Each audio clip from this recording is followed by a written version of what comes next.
wa Tanzania sawa sawa. Sasa tulikuwa na kamati kuu juzi na hatimaye halmashauri kuu jana. Ziliitwa sio kwa sababu ya kujadili watu kama ambavyo amesema MC hapa. Kamati kuu na halmashauri kuu ziliitwa na ajenda zake. Kilikuwa ni kikao cha kawaida cha kikatiba kwa ajili ya ajenda zingine. Na ajenda kubwa ilikuwa ni kuteua bodi ya wadhamini ya chama. Tulifanikiwa kuteua bodi ya wadhamini, ofisi ya msajili wa vyama vya siasa ikiwepo.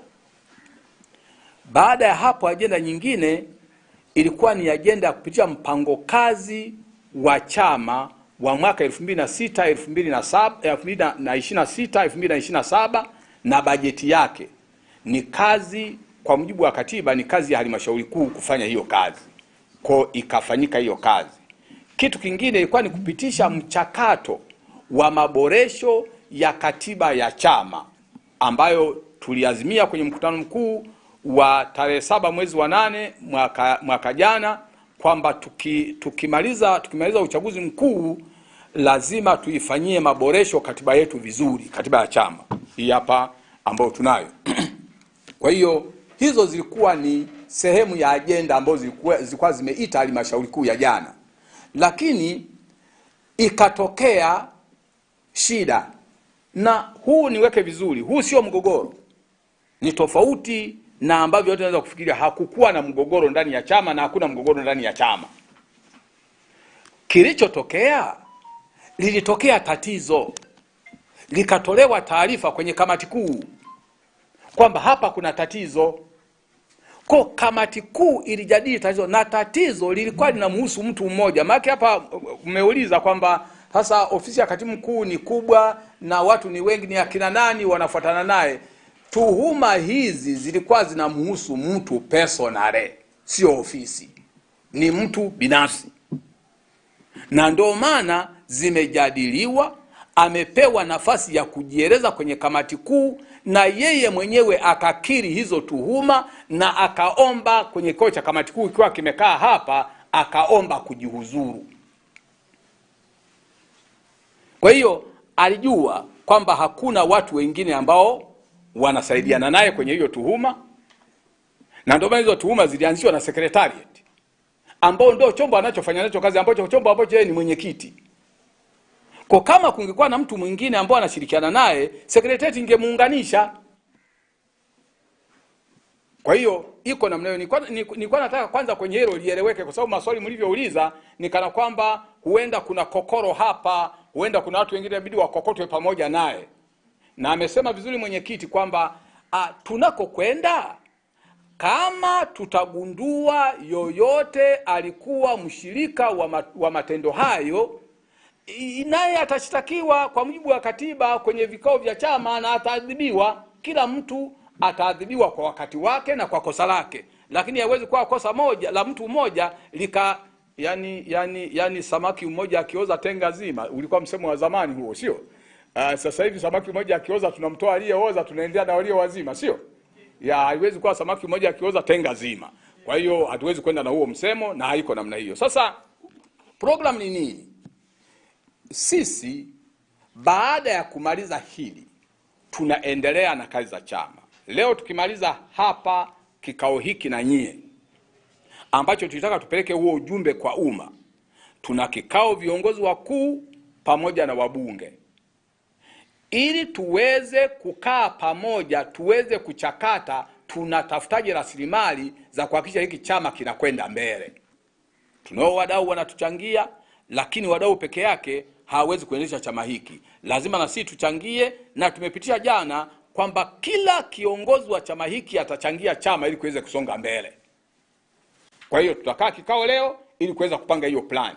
Lakini baada ya hapo, leo tunakamilisha nyaraka ya kuhakikisha kesho tunaenda kuanza kusajili bodi ya wadhamini LITA. Lakini pia inabidi tukamilishe muhtasari wa halmashauri kuu ili tuweze kupeleka taarifa hizi kwa msajili wa vyama kwa mujibu wa sheria za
hatua ambazo zimechukuliwa lazima zipelekwe.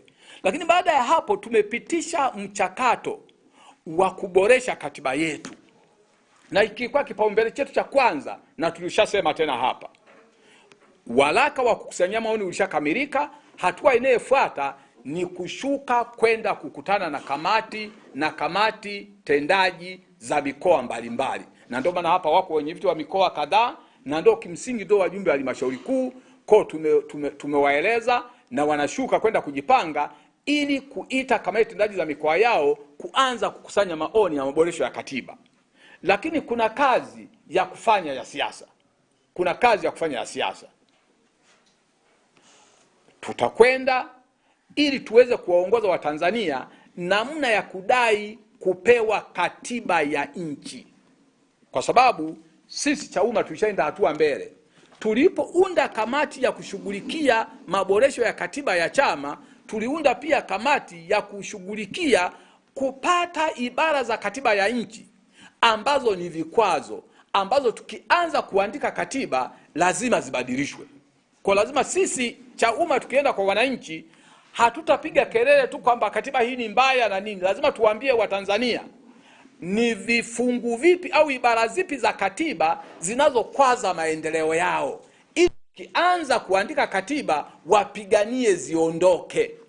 Tutawaambia ni mambo gani ya msingi yatakuwa kuandikwa kwenye katiba ya nchi. Tutawaongoza Watanzania ili wajue wanaposema wanataka katiba mpya wanaitaka kwa sababu zipi. Serikali kuna wakati itanabaisha kwamba inataka kutoa elimu ya Watanzania waielewe katiba. Mmeshaiona hiyo elimu inatolewa? Haijawahi kutolewa. Sasa hawatoi elimu kwa sababu hawana nia watu wapate katiba inayotakiwa. Lakini sisi Chauma tutaongoza Watanzania, na sisi tutaongoza kwa kutenda, sio kwa kulalamika. Kwa kutenda kwamba kibaya ni hiki, kibovu ni hiki, kiwekwe hivi, iwezane, ili tuweze kuhakikisha kwamba haki ya Watanzania inapatikana na chama hiki tunakijenga kwa wivu mkubwa. Mungu awabariki sana. Asalamu alaykum.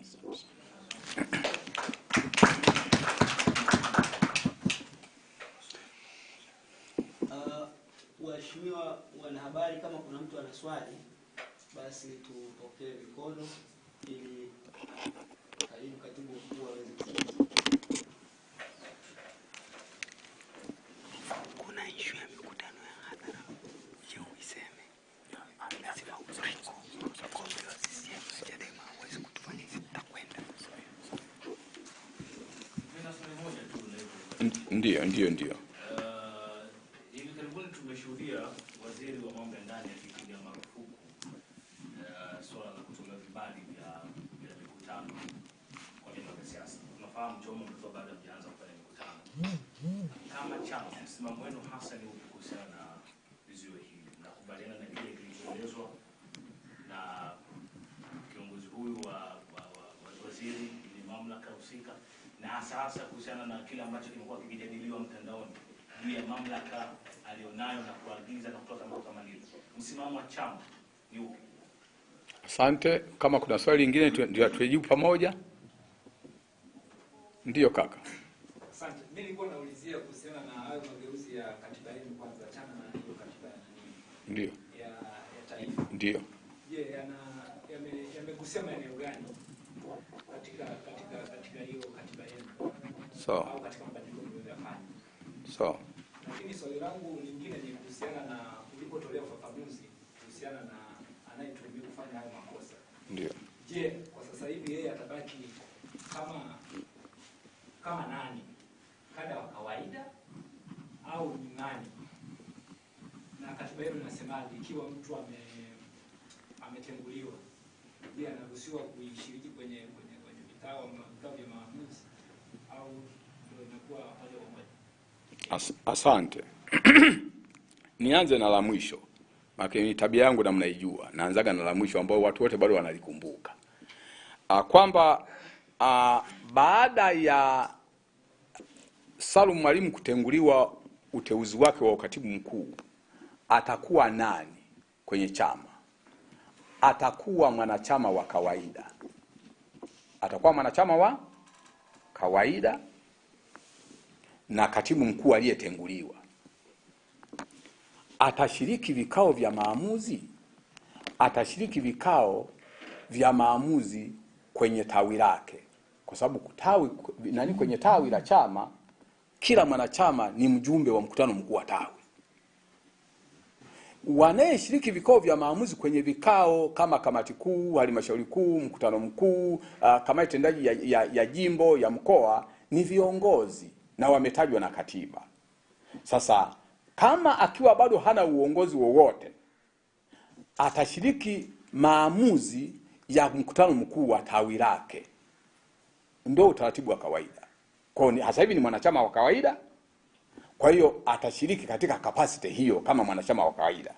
Kwa hiyo nadhani tumeelewana. Kwa hakuna namna ya kuweza kumpeleka kwenye mkutano mwingine akafanya maamuzi, kwa sababu ukiwa huna nafasi yoyote unakuwa mwanachama wa kawaida.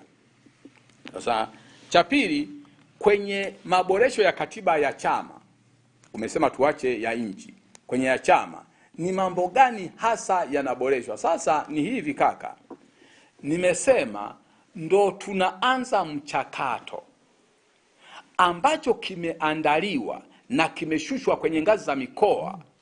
Ni waraka, kwa Kiingereza unaitwa white paper, waraka wa kukusanyia maoni. Waraka unakuwa namna gani? Waraka ni kitu tumekitengeneza, kina column 4, na column sijui Kiswahili chake ni nini mimi kwa kweli. Kuna column 4. Column ya kwanza tumeorodhesha ibara zote za katiba ya chama kama zilivyo sasa. Hiyo ni column ya kwanza, yani ibara kama zilivyo. Column ya pili kuna maoni ya waraka. Kwenye kila ibara maoni yanatolewa, kama hii ibara ibadilike, isomeke hivi, au iondolewe, au ibaki kama ilivyo. Pale kwenye column ya pili ndio kuna maoni ya waraka. Column ya tatu kuna sababu kwa nini. Kama ibara hii iko namna hii ilivyo sasa, tunataka iondolewe, sababu ni nini? Kama ibara hii iko hivi, tunataka isomeke tofauti, sababu ni nini? Na kadhalika. Mwisho kuna kuwa na maoni ya mtu anayetoa maoni, mwanachama au kiongozi. Kuna ndio unatoa maoni. Maana ili mtu aweze kutoa maoni, inabidi uone ibara ya sasa ikoje, maoni yanayetolewa ni nini, mapendekezo ni nini, na sababu ni nini. Sasa wewe ndio unatoa maoni yako. Sio kama unaelewa? Hiyo ndo nyaraka ambayo imetengenezwa, bado inashuka kwa nani? Kwa viongozi na wanachama, ili watoe maoni ili irudi. Sasa nikianza kusema mambo yaliyopendekezwa ni haya na haya na haya, maana yake nataka kusema mimi ndo naandika au tumeshaandika katiba tayari. Si ndio maana yake? Unapotaka kuwapelekea watu wakatoe maoni, huwezi tena ukasema yaliyezingatiwa ni haya. Tunachotaka kusema kimsingi, unataka nikueleze kwa sababu ni nini. Labda ndio niulize sababu zilikuwa nini, kwa nini tumeamua kuboresha katiba. Cha kwanza, katiba ni nyaraka hai inayoishi, inatakiwa ibadilike, iboreshwe mara kwa mara kutokana na mahitaji ya wakati. Kwa hiyo sababu ya kwanza. Lakini sababu ya pili, tumetaka kiandikie chama katiba imara. Chama imara kinahitaji katiba imara. Katiba inaenda na wakati, ifafanue itikadi zake kwa sasa, ifafanue falsafa yake, malengo yake ya kisiasa, ya kiuchumi na kijamii. Kwa hizo ndo sababu zilifanya kwa mazingira tulionayo katiba yetu inatakiwa ifanywe iwe bora kiasi hicho na iakisi na ukubwa wa chama wa sasa. Kwa ndo sababu. Lakini maeneo yako mengi sasa hatuwezi kuyasema hapa, maana mimi nikisema hili tunataka liwe namna hii, maana si lazima niseme hili tunataka liwe namna hii. Maana sasa na wazuia wanachama kule wasitoe maoni, kwa sababu tumeshawafunga kwamba sisi viongozi tunataka hili liwe namna hii. Sisi kama unanielewa vizuri. Unapotaka watu watoe maoni, hutangulii kuwazuia. Wewe ukatoa maoni yako afu kawazuia watoe maoni. Wanatoa maoni, ni demokrasia, wako huru, yakirudi kule yanachakatwa na vyombo vya chama, afu baadaye